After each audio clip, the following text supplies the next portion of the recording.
Welcome to Pindar Poetry. We hope you learned something new. You start by ensuring Ubuntu is updated and you have Python 3 installed. This matters because extensions expect a consistent runtime. Once done, install Visual Studio Code using the deb or snap package, then open it. Make sure to install the Python extension immediately.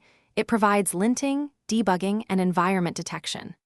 Next, configure a dedicated project folder and open it in code. This establishes the workspace where settings and virtual environments will live. Now set up your virtual environment inside the project folder and activate it.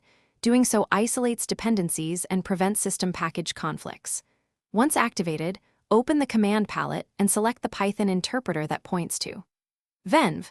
This ties linting and debugging to that environment.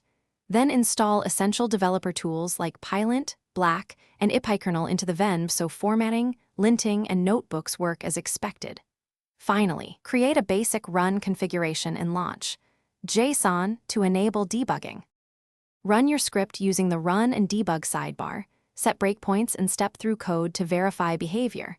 Make sure the integrated terminal shows the venv prefix so commands run in the same interpreter. If not, set terminal. Integrated. Shell args to source. Venv.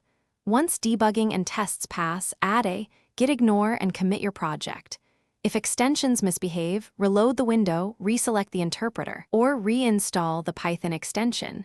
That single troubleshooting step resolves most environment detection problems. Thanks for watching. Consider subscribing if we helped you.